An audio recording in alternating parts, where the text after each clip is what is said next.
Hi, welcome back to the fourth and last part of our lecture.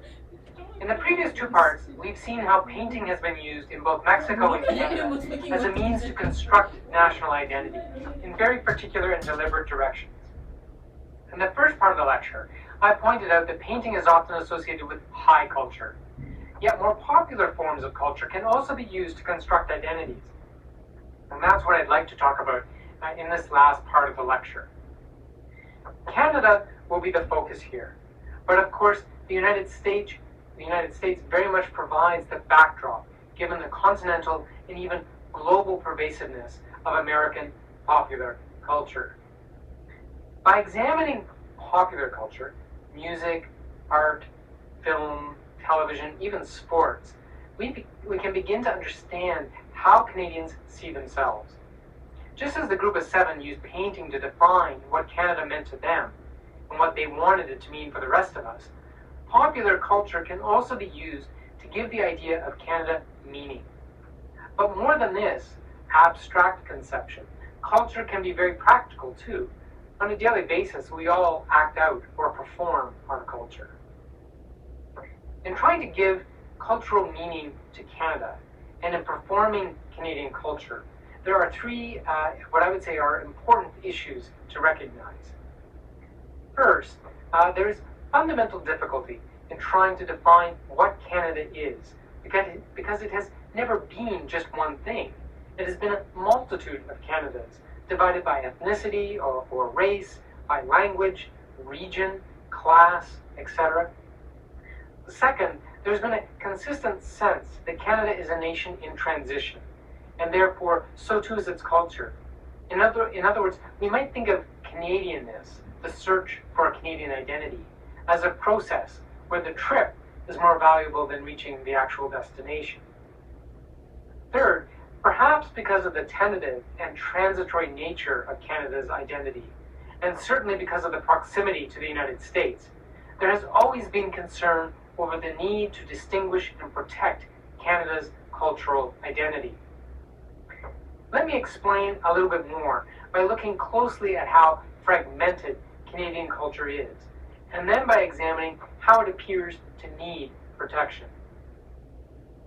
Although we're talking about more popular forms of culture in this part of the lecture, it's helpful to retreat for a minute back to a more highbrow form of culture to show just how very fragmented Canadian culture really is. If we look at Canadian literature, the stories or fiction that we tell ourselves, we can get a sense of how Canadianness can be expressed in a way that reflects a more fragmented sense of who we are. Our literature, for example, is fragmented by language. French Canadian and English Canadian literatures exist in their own solitudes. It's also fragmented by region. We could contrast the maritime literature of Alistair MacLeod with the prairie literature of someone like W.O. Mitchell. And then there are also divergent perspectives that come from differences in race and ethnicity.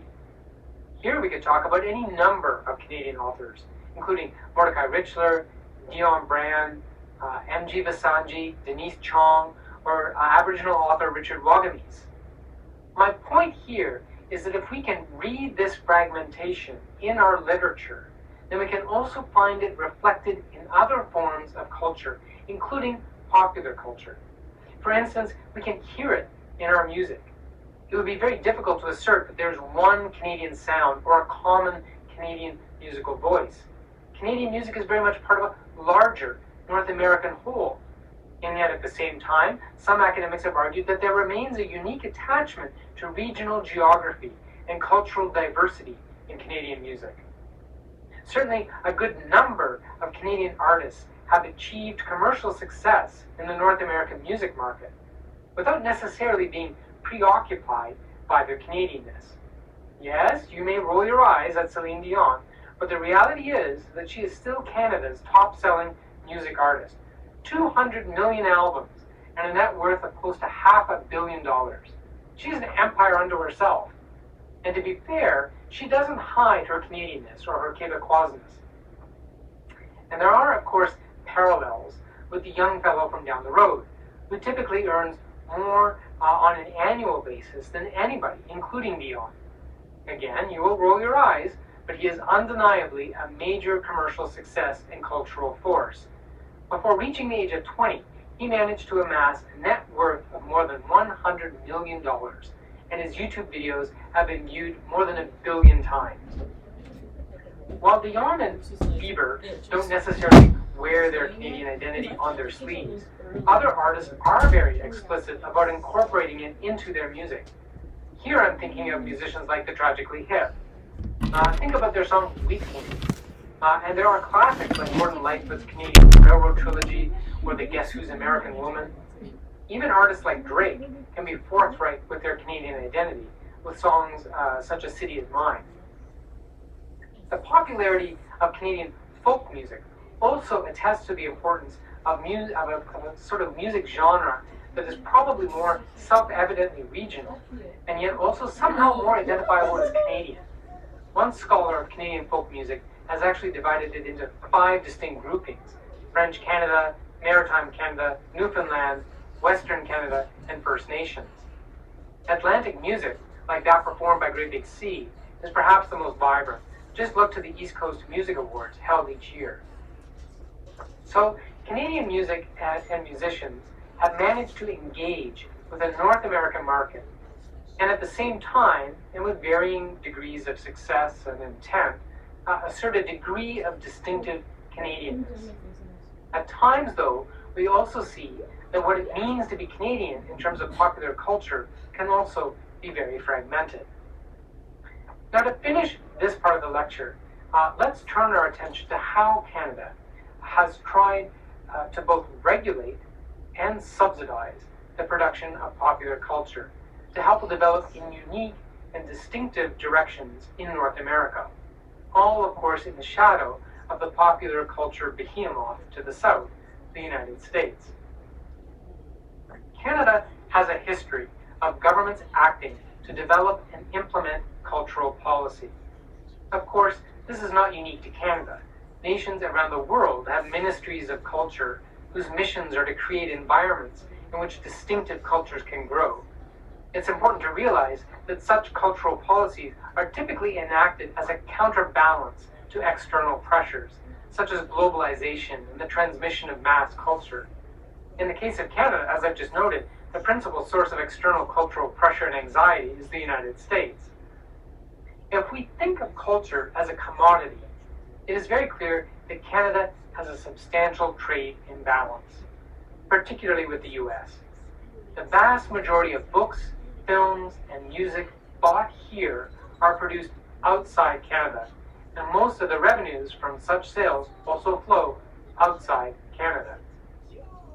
In Canada, foreign firms account for 46% of domestic book sales, 81% of English-language consumer magazines on newsstands, 84% of total revenues in the music industry, and 98% of screen time in Canadian movie theaters. There are a number of key challenges that face governments in formulating cultural policy. First, because Canada is open to cultural products from other nations, it can be difficult to create conditions for the development of Canadian heritage in cultural industries. Second, the fragmented realities of Canadian identities discussed earlier complicate efforts to develop policy that truly reflects Canada in an authentic sort of way. Third, in our Constitution, no level of government is given unique or dominant responsibility for culture. In spite of these difficulties, governments have still attempted to foster and protect Canadian culture for decades.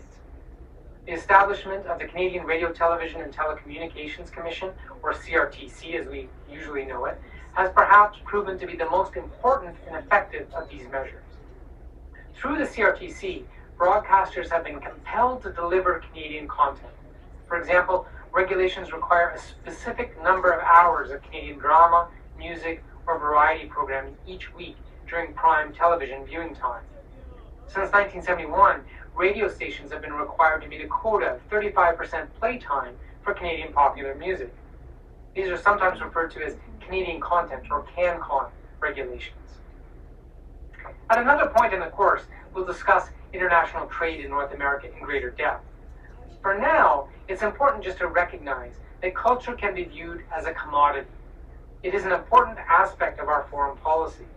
The original free trade agreement with the United States and the North American Free Trade Agreement with both the US and Mexico contain exemption clauses for cultural industries, but they also included provisions which have made it difficult to introduce new measures to protect culture.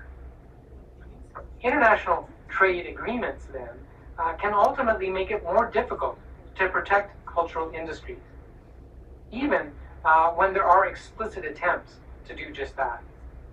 The World Trade Organization, or the WTO, for instance, has ruled that Canada's tax regulations on foreign magazines and its postal subsidies for Canadian magazines were unfair trade practices, a ruling that clearly favored the United States.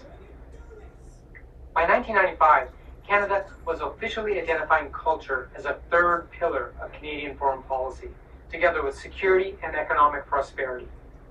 To further its argument that cultural goods and services should be treated differently from other products in international trade law, Canada even helped to create a new international organization, the International Network on Cultural Policy.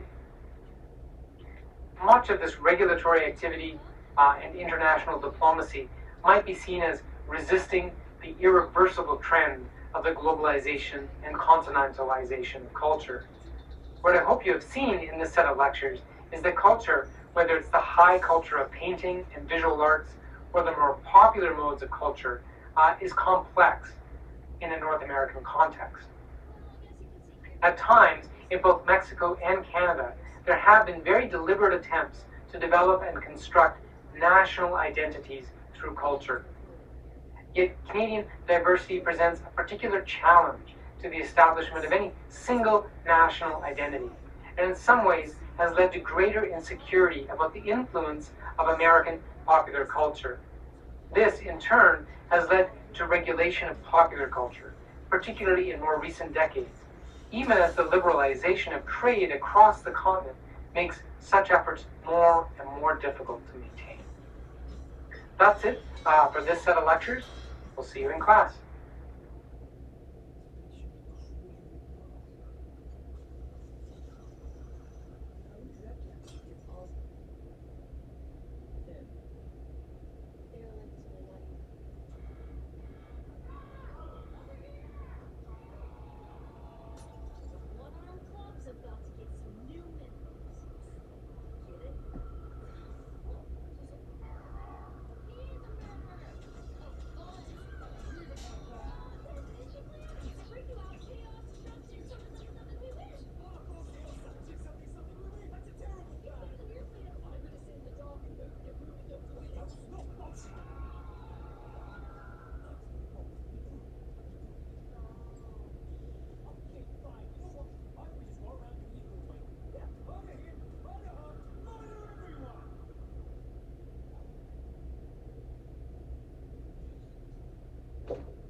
Why the fuck did she turn into a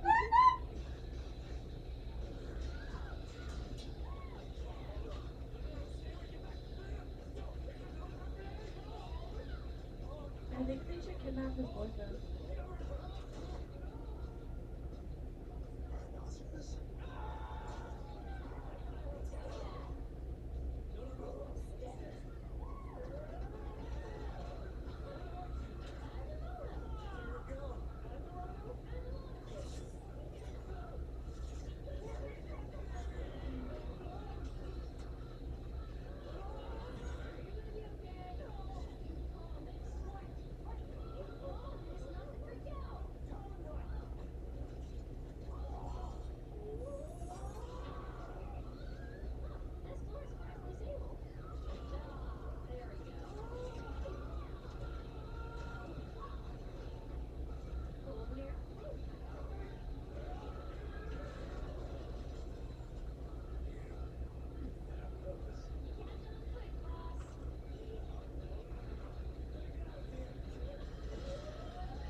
Coco.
restaurants near me. Wanna search that? Didn't you all freckles? Yeah, I did, but Someone else gets hurt.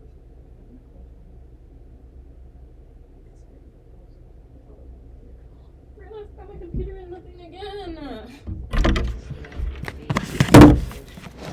I forgot it in here every single time.